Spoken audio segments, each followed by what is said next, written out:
got this. Yes, Steve. All right, how we doing now? We're doing good.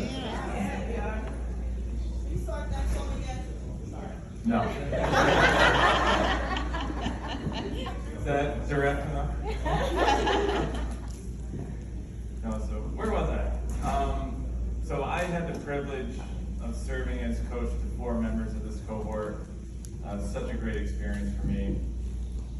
I have to admit, going into this experience, I thought my role would be similar to a finance consultant, which is something I've been doing for almost 15 years. And before my first calls with each of you, you might remember, I went through all of your financial audits, I went through your financial projections, got really into the weeds. I was ready to go. And I quickly realized that none of you needed that. You got it. You were ready to go. You didn't need that support. You really needed a sounding board, different kind of support. And if I had to sum up the challenge that all of you faced in one word, it would be navigation. What is the best way to navigate relationships with others on your leadership teams and board? And how do you persuade them to see your point of view? I remember some quotes from our calls of what you were hearing from others. Stay in your lane. That's not your job. Just get me the numbers. Does that sound familiar to some of you? I get the honor right now to present each of you with your village plaques. And I want to echo something we've heard already, that the village does not end. It doesn't end tomorrow. And we are now connected. You can expect to hear from me in the future with an email. How's enrollment looking? Did you break ground yet? How's the sewer going? So I'm gonna mention each of you, and when I mention your name, please stand up, and then I'll ask you to come up and get your plaque. So Nicola, I'm looking at you first.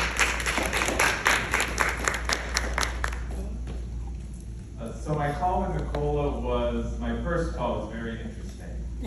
Okay. She was in her office at school, she had her headphones on, the door was shut, and I asked, so what is the biggest issue in finding a new facility? That was her main issue. And she responded in whispers. Do you remember that? She didn't want anyone to overhear how she perceived kind of the big challenges she was facing. And I think she faced a pretty common problem that CFOs face, and it's establishing herself in her role as a key strategic decision maker and not just someone that crunched numbers. Nicola, I appreciate you. I appreciate your warmth, your intellect, and openness, and please come on up and get your plaque.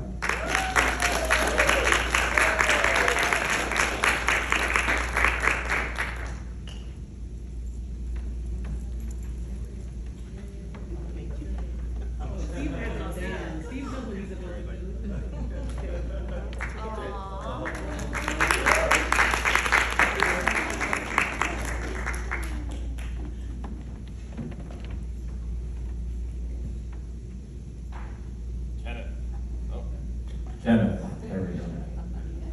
Please stand up, thanks, Kenneth. So the problem that Kenneth brought to the village was very concrete and focused.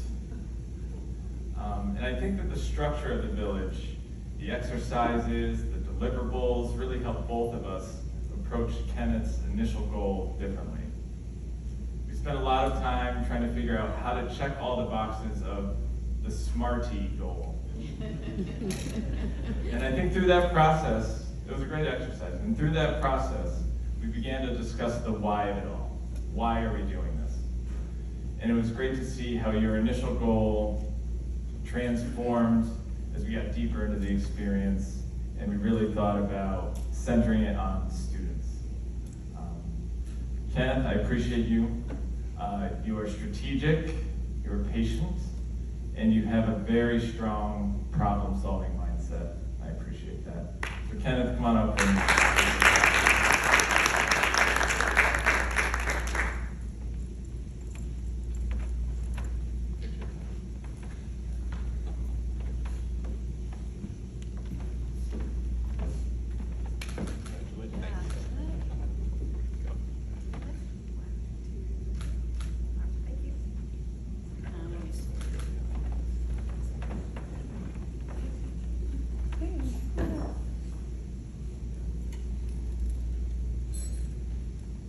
Angela. Get up.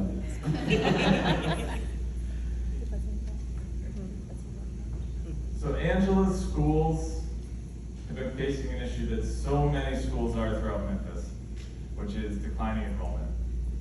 Probably the hardest issue that a school can face. Right from the start, Angela and my meetings turned into brainstorming sessions. What can be done to keep students from coming back each year? What can be done to make more accurate projections of which students will come back? And then, unfortunately, what happens when tough decisions need to be made? And I think the main thing that Angela took away from this experience is that when students are placed at the center of decision making, it's easier to build consensus and make those tough decisions. Angela, I appreciate you.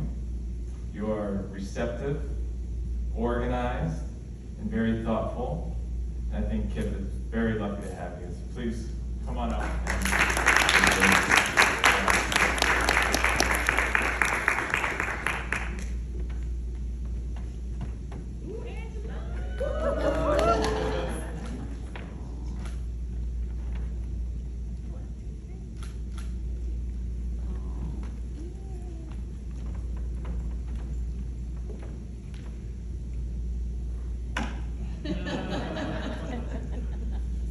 Still a little upset over that. What you saying today? Still get a plan.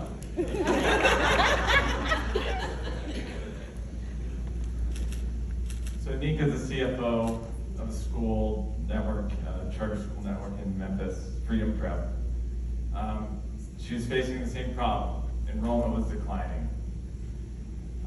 In dealing with declining enrollment, a CFO really has to step outside of the silo and get all hands on deck to attack the problem and get everyone to think strategically. She had a really tough task, which is making others' optimism about the direction of your schools not get in the way of planning for realistic scenarios. She elevated the importance of aligning finance and strategy to ensure that forecasting scenarios are as realistic as possible while maintaining others' hope and optimism about the direction of the school. Tough to thread that needle. Anika, I really appreciated our discussions, and we discussed a wide range of topics, including the problem that we were trying to solve, food and travel, and you really helped me feel more comfortable with my dad bod that's I'm starting to take on here. So thank you for that. So Anika, please come on up here.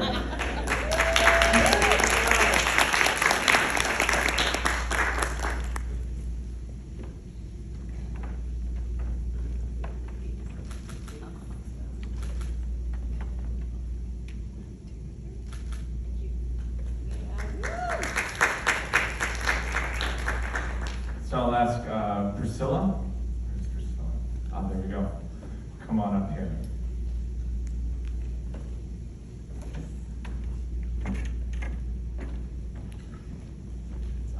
Okay, it's on? Yes. Okay, perfect. I feel like this all should be up here, and to me, Dr. Heaston should be up here too. Quick note, Dr. Heaston was my first assistant principal Oh my God. when I taught years ago. Carrington was, in utero. So it's amazing. And I will always call her Dr. Heaston because of that. So Raina and Ade, I had the privilege of navigating the journey of support with them together. We are all laughing because they're transitioning. I transitioned in the middle of everything. There was one day when everybody was like, oh my God, Priscilla's email stopped working. Can't reach her. I was like, yeah, no, I thought y'all meant no, that's usually what happens when people transition away.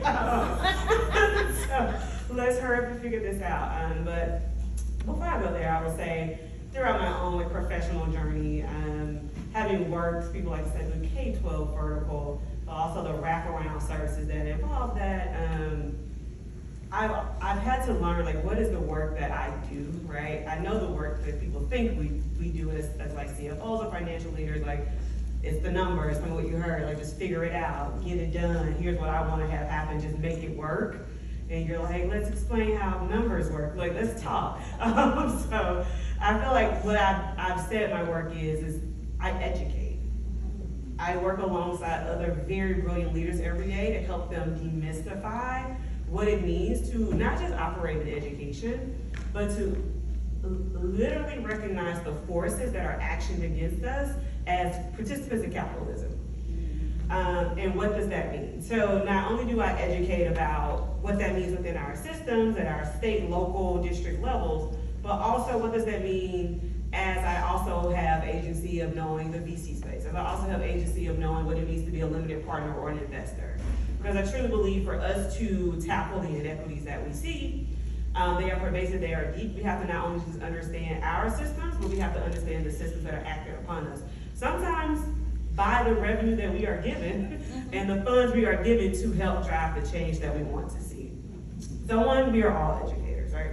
The second thing I recognize is I'm always a bit of the dissenting voice in the room. What do I mean? Sometimes that means I'm on the opposite side of what everybody thinks I actually would think or say. And that is to make sure that all of the perspectives are in the room. And the third one is I think I am a transitioner. I'm a light bringer. What does that mean? The thing that needs to be said or lifted up, like let's say, let's lift up the things. And that has led me early on in my career to know I needed that kitchen cabinet. And a lot of times I need cabinet members that don't share a lot of the identity markers that I do in whatever way you might think that those are, whether they are, the apparent perceived ones or the ones that are not as apparent or perceived.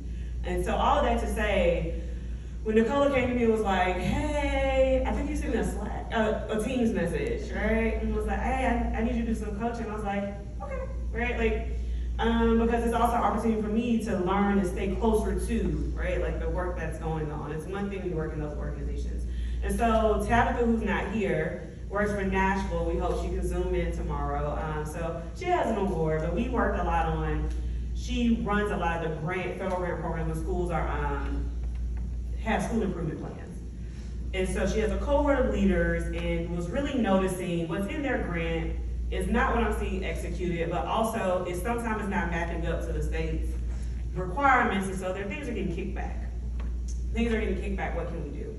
So she found 2 schools that she wanted to focus on. One, declining enrollment, a new leader coming onto the helm, and the other pretty well established. And so she took that posture of an educator to really sit with that principal, learn about the school, learn about those students, and then understand what her support actually needed to be. And as a result of that, she has been able to revamp how they write their SIPs, who actually gets to see and approve them at the district level before they're consolidated and go to the state, but then also establish and build relationships where they matter in her school buildings with her teachers and leaders to understand what support they actually need when it comes to developing plans and transitioning hopefully away from those school improvement plans. So we honor and celebrate Tabitha in her absence.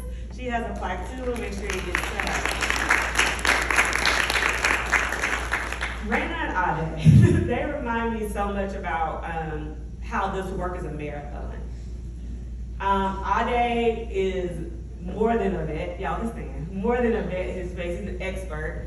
And he's been running this marathon. He knows what it's like to wait for your government to send you your bill, to wait so you know what type of revenue you have, what the levy situation is gonna look like, talking to community members, making sure principals and school leaders have their purchasing orders in place. So he's run this marathon, the list goes on and on. And then you have Raina, who's ran it in a different way, right, on another side of the house, and is now like, okay, let me step into this world. And so you have these 2 people that are converging at 2 different points, inflection points in life. Ade is gonna take all of us on his yacht. That's why as soon as he's done. And so pretty soon, I came in to the point, like, I was like, I don't know, I don't think they need me. Like, all right, like, do they? Right? But we finally got to a place where it was like, okay, what is the marathon learning? What is the wisdom that Ade has that we need to codify, celebrate, honor, and what is that learning for Raina to be able to take up and continue that baton, handoff, and pass? And so what that came down to was hopefully a living document that allows them to pull that information, share their resources. Because from there, you can look for the continuous improvement. you can look for the next steps and phases. But it also is a lens for everyone, including their leaders, to know, here's what it takes to get the work done. Here's where we can modify and implement on the work. And then quite honestly, there was just a month where we were like, I didn't say, we ain't got time. I was like, fair. I don't have the time either, right? So let's talk about what that means, right? And where we best focus our energy and where we give ourselves grace. Where can we give ourselves grace in the journey? So to the marathon runners, and I hope you continue to find the joy and the happiness in the journey, right? Because there is no finish line except how they shot. So Raina and I want to come up. I feel like we should do together.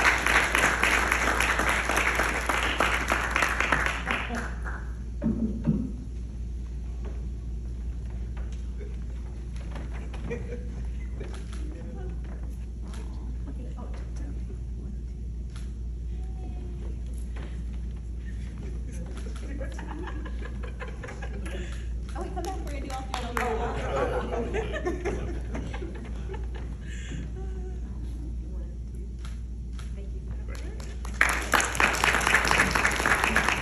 This is one of my kitchen cabinet people. Oh, wait, no, not Lynn yet. I was so happy to pass it off. Thank you, Priscilla. All right, so I'm Kim today, okay? I'm Kim Oliver. I'm not me right now. But for Nancy. Nancy, that's you. Okay, so Kim is not here today, but she did send me a thing. I've got to she's like Nicole the Cure, so I'm gonna go over for Nancy. So for Nancy, I'm so sorry that I am not in Orlando. I am currently helping to support one of my other teams in Arkansas. This was a very unexpected but necessary detour, but I wish I was with all of you today. I won't be sure. She said, thank you, Cola, blah, blah, blah, blah. So also, I give my thanks to each of our leaders for trusting us and taking this journey with us together. Nancy, we first met during the first in-person convening, but when we went to the couches on the other side of the room, we really got to know each other at a much deeper level. You made yourself vulnerable and openly spoke about the challenges that you have overcome. You shared the current challenges at the district and had to step away multiple times to take calls with your superintendent and board members. At the time, I didn't know that we would be matched, but I remember seeing the stress on your face and wondering how we could help. Your resume is outstanding, so I knew that my contribution would not be technical assistance, because your technical skills and expertise are on point, period. During our first call, we quickly connected and checked in with each other as human beings. Thank you for that. Also, I learned more about Richland too, the new state guidelines for teacher salaries, a community that did not want to increase property taxes, a promising and new superintendent, and board members who were very vocal. So it was a lot. You kept updating the proposed budget due to the board's well-meaning, but sometimes disruptive intrusions, and had to come up with a plan that was requested by the board. We talked about how you could build upon the seeds that were planted in Orlando, cultivating relationships with board members, hearing and valuing community voice, telling your own story, and making sure you have the folks that can carry your water and drain your tea. We strategized and agreed that you would take hold of the narrative and ground it in keeping kids first. She did the darn thing, y'all. Nancy, you gave an amazing presentation and called out, I'm doing this in an effort to keep kids first. The board was impressed and the budget was approved. I was so proud and did a celebratory dance in my office. Since then, you have gone on to complete a district-wide compensation analysis, led your team through the implementation of the resulting actions, and identify opportunities for continuous improvement, including in payroll processes and communication. You are so busy. I said, yeah, I know I'm one to talk. But now you are working on building time for yourself so that you can cultivate relationships, identify solutions, think, and be well. I'm so sorry that I'm not there, Nancy, to give you a big hug. You are amazing. I know you will continue to rock it shine bright, and stay strong for your district and your kids. Please also remember to make time for yourself. I appreciate you, and let's talk again soon. Kim. Come on up, Nancy.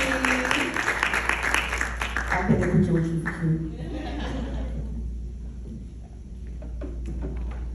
So let me give my hug to Kim. This is for Kim. A nice big hug. All right. Thank you. Now I get to do what Priscilla really wanted to do, which is to pass it over to Lynn Johnson. And Lynn, I'm gonna get it right. Wait, Lynn, wait, no, pause, I took it, hold on. Lynn, wait, okay, I'm getting this position right now. Lynn Johnson III is TNTP's Chief of Strategy, Growth, and Finance Officer. That is the title, Chief Strategy, Growth, and Finance Officer, Lynn Johnson III. Give it up. Okay, Oprah.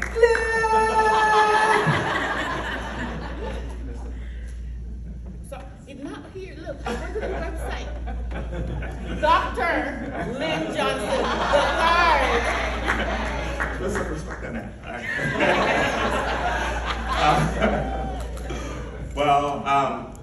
I'll say a couple of things, and then I want to highlight two incredible people as well.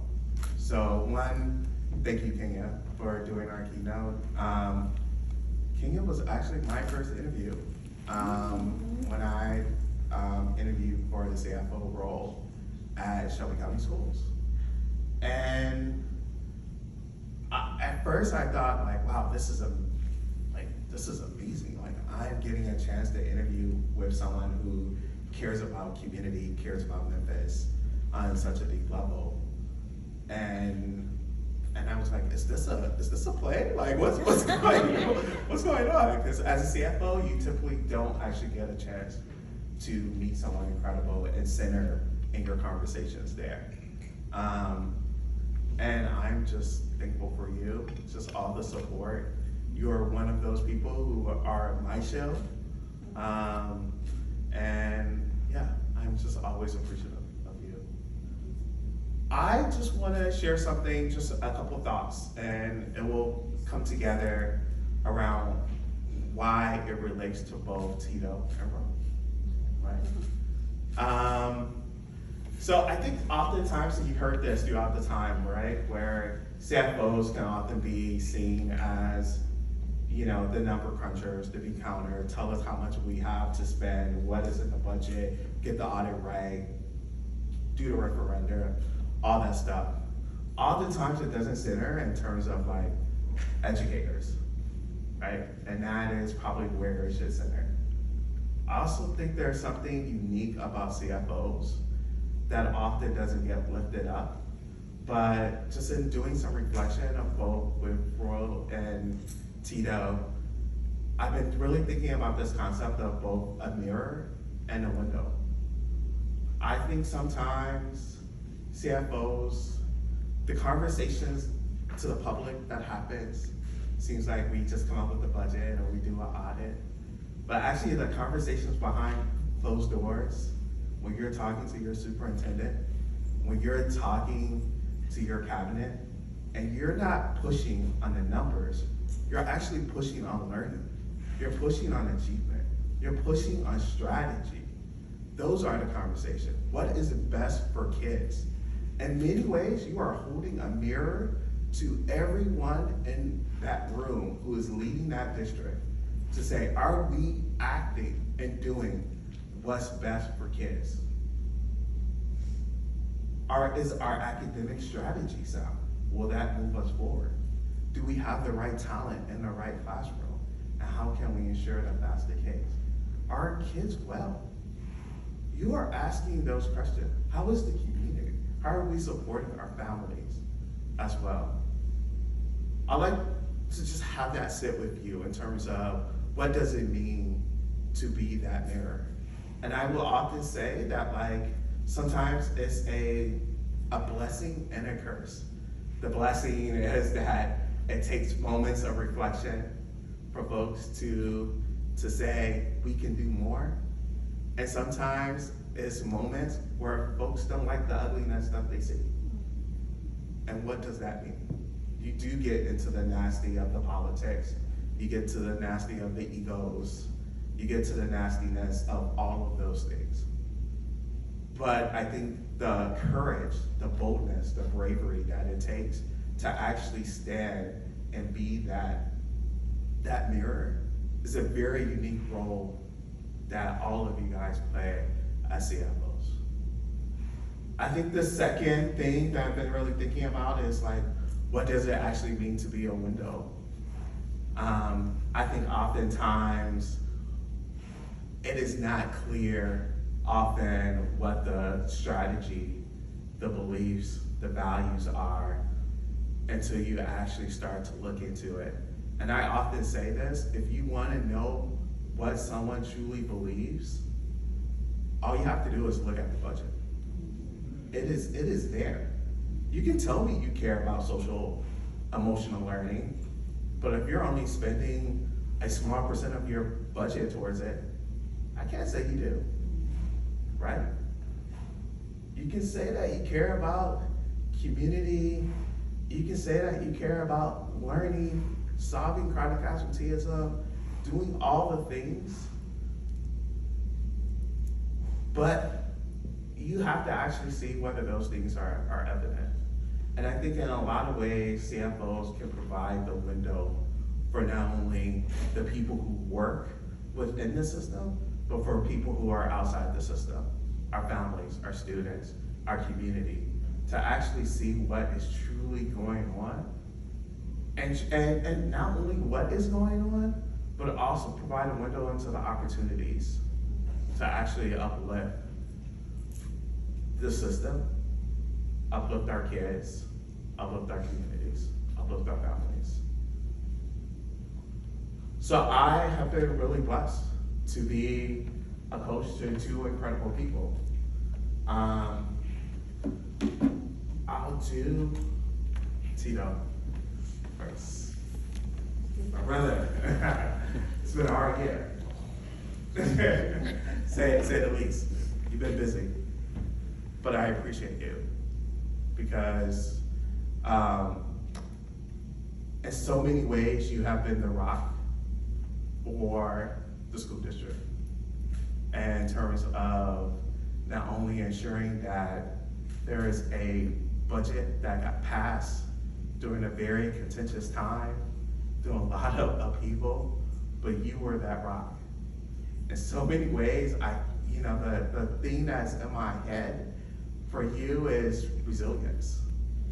And I just appreciate just the level of care, the level of courage, and the level of resilience that you have shown as a leader, as an educator, and as a CFO. So come up here.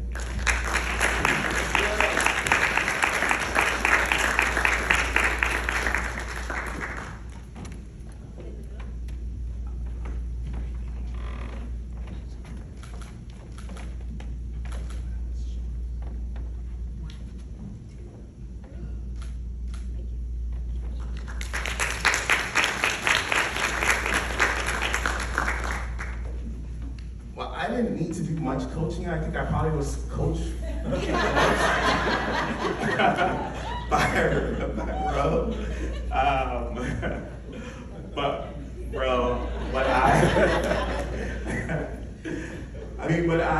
I appreciate is that you are that mirror in the window for your district. And I have a really deep appreciation for all the courage, all the weight that comes with carrying that, and just your ability to actually stay focused on the right thing despite all the chaos that's around you. And the right thing are kids. They come first.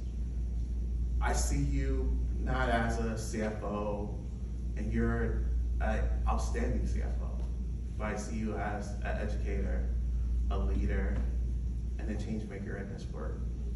and I appreciate the time that we've had. So I know that this is just the start of the journey. Dora would say, I've been on this journey for a long time. but I am so blessed to have this time with you. So,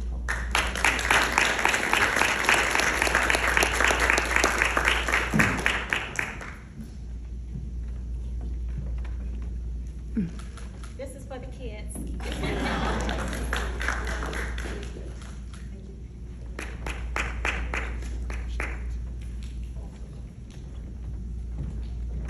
I'm gonna say a couple things and then we're gonna end early. And you guys can take a break. Yeah. Okay. There'll be a longer break. The one thing I will just say, because I don't know if I'll have a chance to say it tomorrow, is that, you know, when we came up with the village, especially for CFOs, I think there was always the thought that none of you guys needed help with the technical skills. It was how do we actually navigate through the challenges? But more importantly, like, what is the community that we have?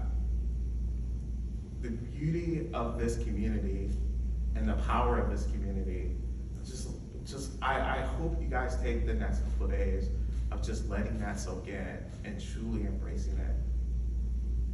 To Kenya's point, now you guys have your kitchen cabinet. Now you have your shields. Now you have a community, the village, around us. And this is so special, because I have, you know, this idea partly started because I have never been a part of a group where you had CFOs of color, like ever, right? I mean, it just doesn't exist.